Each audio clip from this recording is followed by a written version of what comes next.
is out of this Grand Prix. Let's have another look.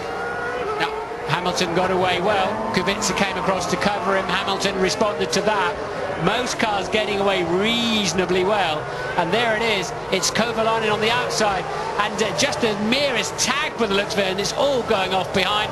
That Force India almost went over in the gravel trap, and I think it's going to be just a slight tag with his left front wing on the...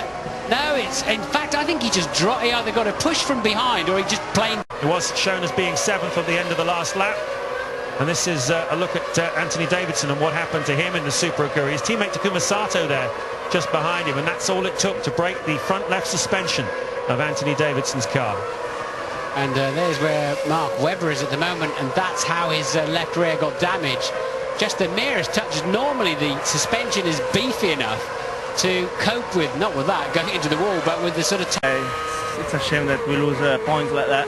Oh, sorry to interrupt you, Louise. Massa makes massive contact there with David Coulthard. A huge incident there into turn 1 as the Ferrari driver tried to go. Interesting, let's take another look at it. Yeah, I think that Felipe will feel that he had the high ground there, that he had the right to stay on the inside of the corner. DC quite clearly didn't know he was there. Your peripheral vision in these cars is very poor, and clearly hadn't spotted that Massa was coming up the inside of him at quite the rate that he was. But I don't believe Massa was wrong in holding his ground there. This puts Raikkonen in. The green flag's waving down the inside. Oh, goes Raikkonen, but he's overcooked it. The world champion is in the gravel trap. What is going on for Ferrari today? That's another disaster for them. And Raikkonen looked like he was about 50 metres reason for him not to refuel.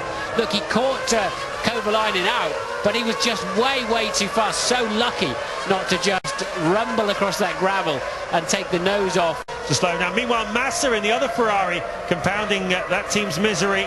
He's pulling off to the side of the racetrack. Maybe he doesn't like the feel of that left front suspension after he whacked David Coulthard, or maybe he's heard what Coulthard said to Louise. But either way, that car is definitely out of this race. And favourite turn 3, he is closer. Surely this time he will just pounce down the inside. He won't. He's going to lose it. Stick a wheel on the grass. What's he doing out there? The anti-stall kicks in. He selects first gear and off he goes. Look, he could have... He's just gone wide. I think his eye was on the apex, stuck the left rear on the grass, and it swapped ends. Barrichello, oh, enormous shot for Timo Glock in the Toyota. That's certain to bring out the safety car again. There is debris all over the track, and Timo Glock on his first run for Toyota has gone off in the most massive way. Looks to me as though Timo Glock is certainly winded. There you go, exactly as you predicted. Off at turn 12, almost catches some air, does catch some air. And, well, he certainly felt that. So he hasn't really connected with the wall in any major way. It was the landing. You've got to remember, the drivers sit on the floor of the cars. There's absolutely no suspension under their backside or cushioning at all. And that service road launched the car. It really shouldn't be able to do that.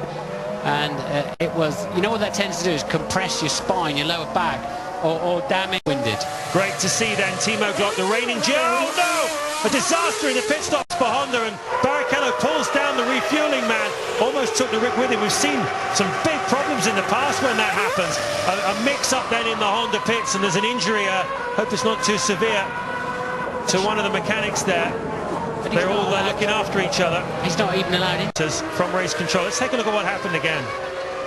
Yeah, the lollipop was lifted.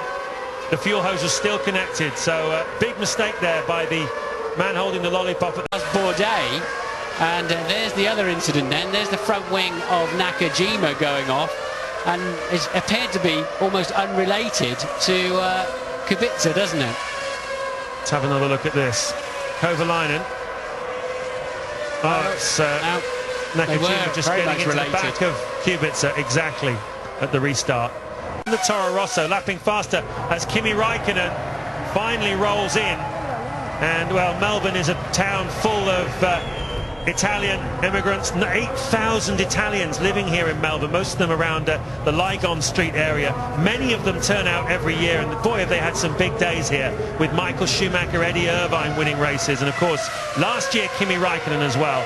But this year, nothing to smile about. There's the red light, so that's a replay from earlier on, I suspect. At the former world champion, there is Bourdais. A few well-chosen French swear words no doubt being said inside that helmet. And he's driven well. The car looked a right. What's going on? Oh, engine. You know what, Martin? That's a Ferrari engine in the back of that car, same as in the back of Raikkonen's car. Yeah. So I wonder if they've got some issues there.